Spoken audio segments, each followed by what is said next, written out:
Okay, here we go again, guys. This is the second half of the love lecture. On the first half, well, I have adult attachments written on here. We did all that stuff with the baby monkeys and also Mary Ainsworth and the little bitty babies. And so now I'm going to talk about how it relates to your adult relationships, if I can get my pen on here, because the idea again is the mother-child bond will translate into different styles in Zod and Shaver. What they did is this famous study in 1987.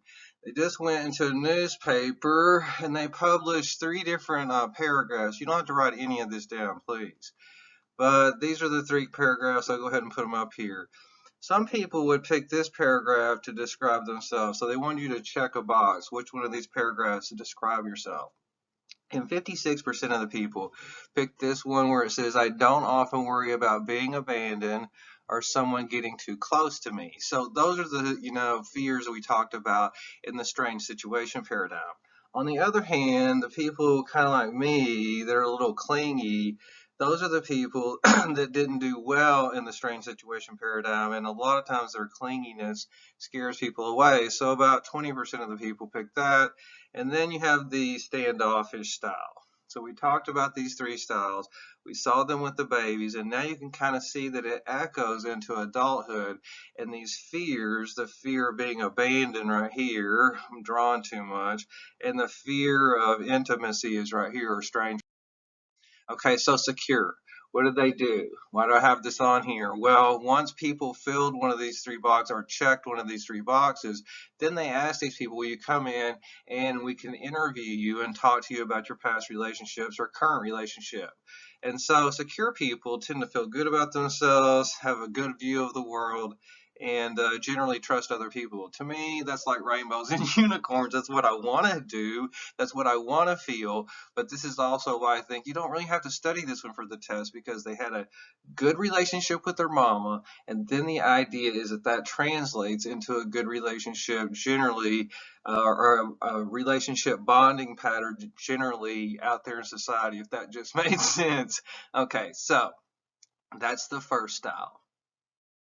The second style, I'm just going to use this, not AA like you think of it, but AA, anxious ambivalent. These were the clingy people. They're anxious. Why? Because when the mother leaves, they freak out. And when she comes back, what does ambivalent mean? They're glad to see her and they're mad that she left in the first place. Okay, so if you're in class, I'll talk about my first day of school, which I didn't go into on the first lecture, but usually I do.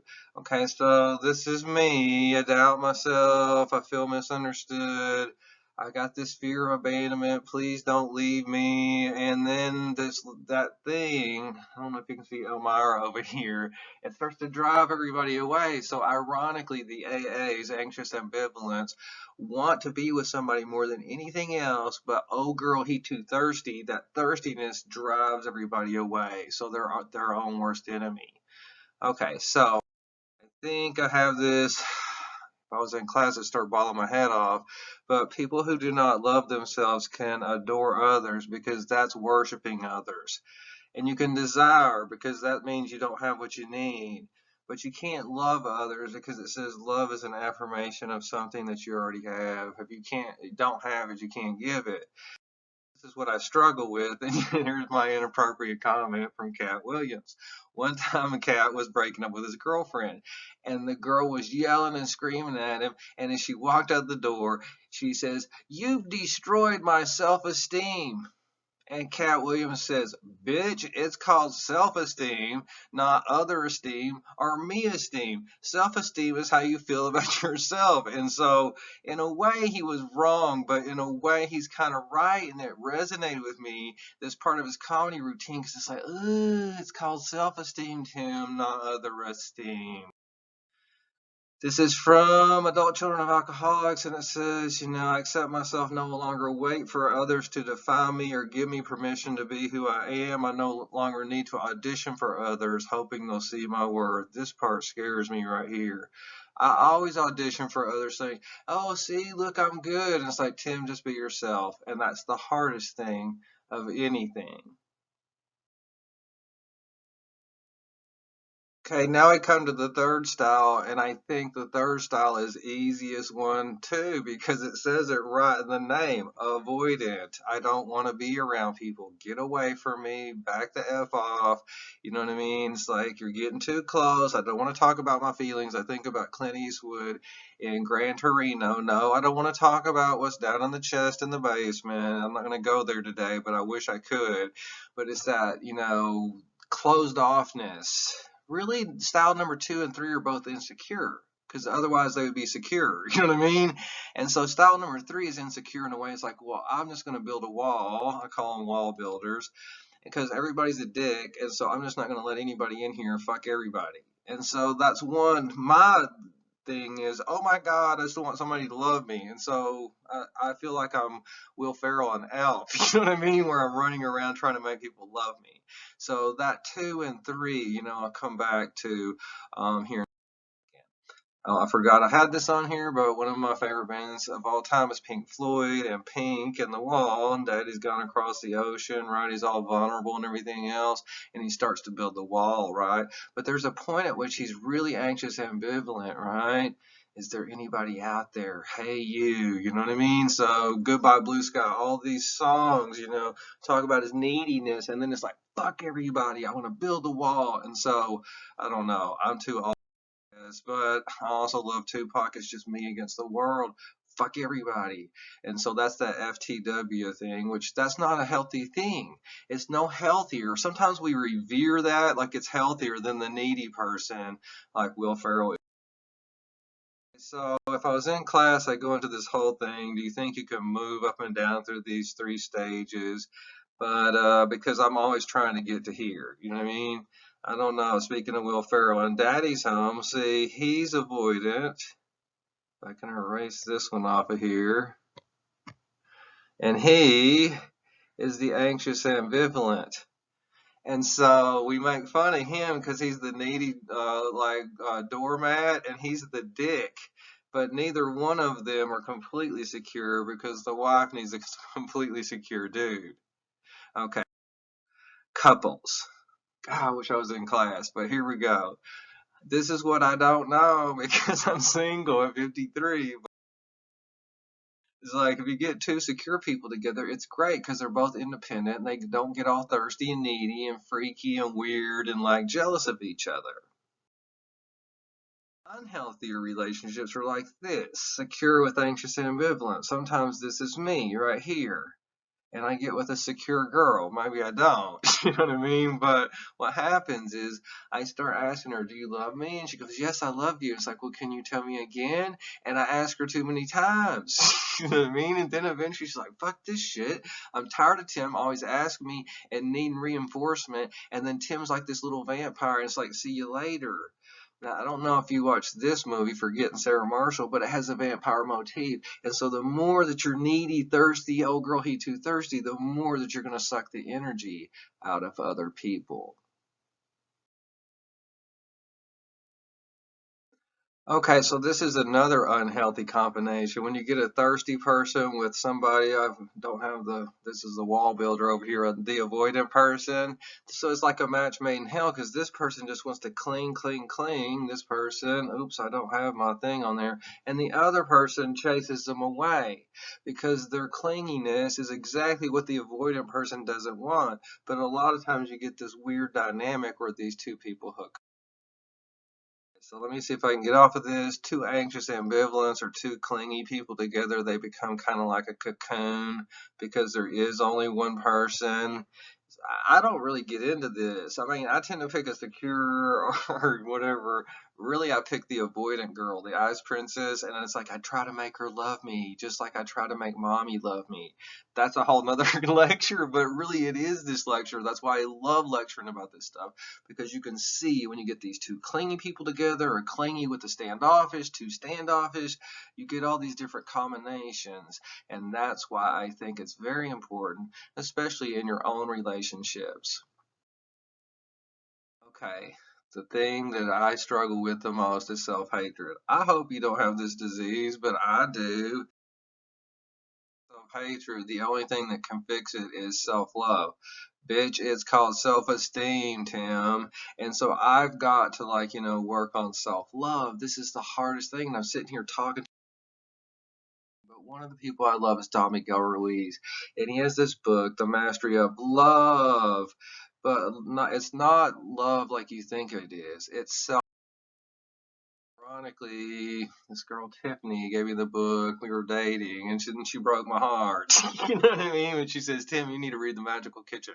Don't worry about the rest of the book. Just turn to this page and read it." And she was right. And here's the magical kitchen. I'll try to do my best job. Imagine you have a magical kitchen and you can cook anything you want, any quantity, any time of the day. And so you cook food unconditionally because you just want to like serve people and feed people and just like have a good time and just have a feast every single day.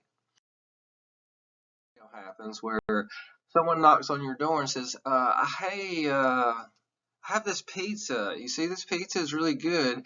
Now, if you just let me control your life and you do whatever I say, then I'll let you have some of it." Now, think about how silly of that is. You can't see the pizza down here. You would go, "Well, I don't know. I'm not going to do that. I have my own pizza. I have a magical kitchen. I can make any pizza I want to, probably 100 times better than yours." Now, imagine the exact opposite. Imagine you don't have a magical kitchen. And imagine like you're really, really hungry. Oh, girl, he too thirsty. And it's been a long time since you've eaten. Everybody always asks me how I get in these relationships with these girls, okay? And you haven't eaten for years. And then somebody shows up to the door and says, "See this pizza?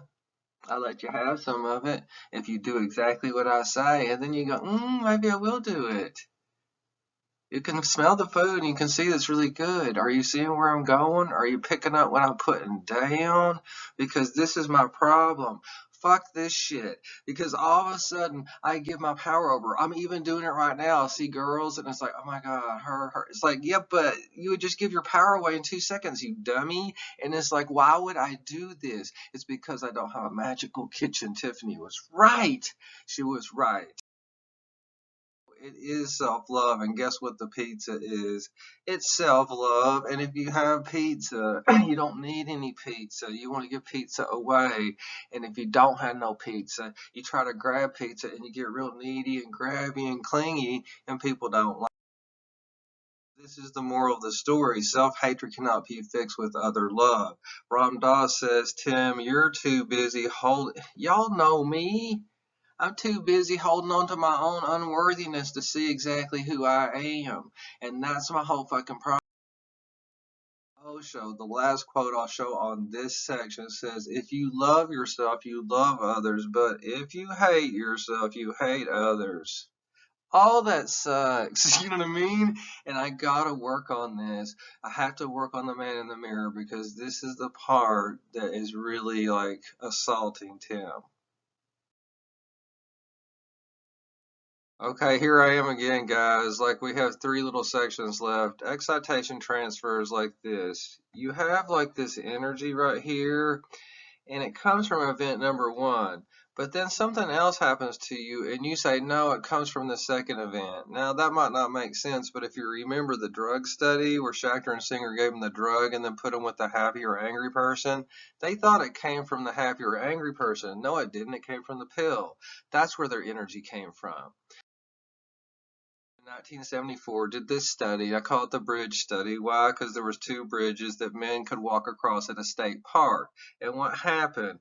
At the end of the bridge, there would be this woman, and she would greet them and say, "Would you like to fill out a questionnaire?" Now, my questionnaire is hidden over here. For the psychology experiment I'm doing. And most of the men say yes, especially because she's a pretty lady. Now, they did this on purpose. Now, you could walk across again the low bridge or the high bridge. This was the independent variable. And at the end of the study, she says, "Here's my phone number and give me a call if you have any questions about the results." Now, one of the things they found is in the questionnaire, they were supposed to write a story, and some of the men that walked across the high bridge, their stories were more explicit than the men across the low bridge. They're more sexual in a way. thing is that 50% of the men on the high bridge compared to only 12.5% on the low bridge called her back to ask about the results of the study. Now, their argument is they falsely attribute their nervousness from walking across the bridge to sexual attraction. I don't know. That's a leap to me. Maybe people that are just ballsy walk across the big bridge and they're more likely to call the girl, and these guys want to call her, but they're meek. Why? Because they walked across the low bridge. There's a self-selection bias going on here. But the idea is this high energy thing right here, like taking that pill. Ask Tim, because I've been in love too many times where everybody's like, Tim, easy. I got married after just like dating Wendy for 4 weeks. And so it's that love is a high energy that you just put this word on. You know what I mean? Just like fun. I'm always like, define fun. You know what I mean? Well, fun is just high energy that's good. Well, what kind of high energy that's good? Why is fun not love and love's not this? And like we could get into all these emotion arguments, but from emotion literature, a lot of people argue, well, love is just an emotion, and an emotion is just a label for energy. For the test, but you can't even see this one over here, but this one says commitment. And so every relationship, not everyone, but romantic relationships should have these 3 ideal components. Intimacy means you know each other, guys. Tim, it's like it's not sexual intimacy. This is this thing right down here, passion. And commitment is, are we going to stay together or not? And so you have these 3 components of an ideal relationship, but sometimes things are missing. And so in my gender class, this passion component, because some relationships like romantic have a lot of passion and we know each other really well, but are we suited for each other to really get married for the long run? Might be this torrid affair where we're really sexually compatible and all this other stuff, but we're not well suited. Okay, some relationships are more pragmatic where it's like, yeah, we're well suited for the long run, but there's no spark there. And so in my gender class, I get into arranged marriages versus the American approach. It's like, oh my God, I just have to have the hots for them. And it's like, yeah, but are you suited for each other? And so this is something to take into consideration because most romantic comedies work off of this, where you have the one passion relationship come along when you're in this pragmatic relationship, Sleepless in Seattle. And it's like, oh my God, you know what I mean? I'm with this guy that makes sense, but hot guy just came on the scene. He doesn't make sense, but I want to be with hot guy. I don't know if you've seen as many rom-coms as I have, but that seems to be a motif that they use. So, second little baby thing I wanted to go through, this is another section, is a really simple idea, exchange versus communal relationships. This almost sounds like communism. You're talking to the wrong guy here. So in an exchange relationship, it's all about keeping score, tit for tat. It's like, what have you done for me lately? Y'all are too young to know Janet Jackson, but anyways, it's like you have this ROI. I don't know if you can see it, benefits to cost, return on investment, your benefits over cost. And so you're always keeping that in mind. We talked about this with helping theories. I hope I'm in the right class, you know what I mean?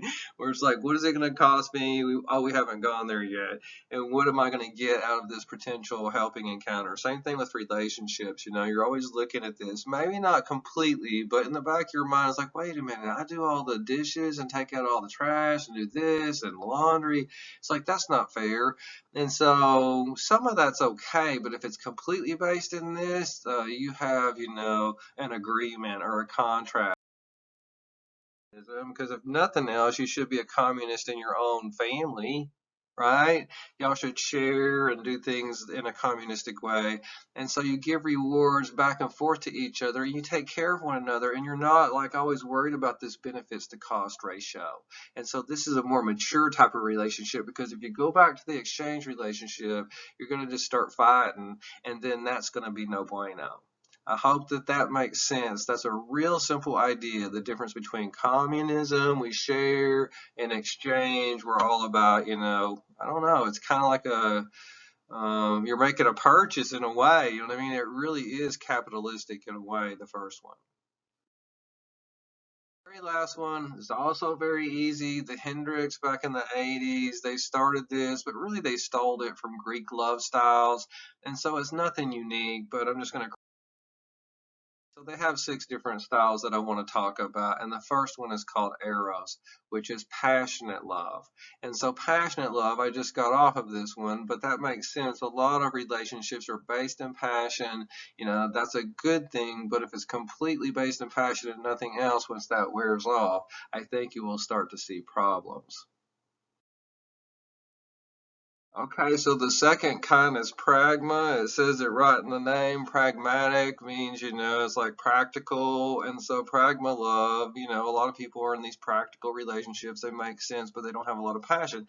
That's why I'm always like contrasting one versus two, eros versus pragma.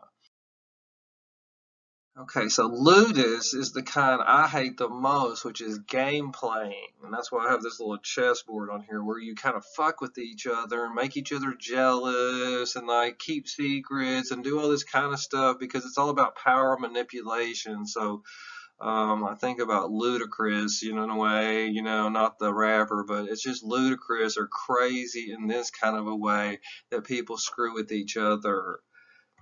Okay, so that's ludus.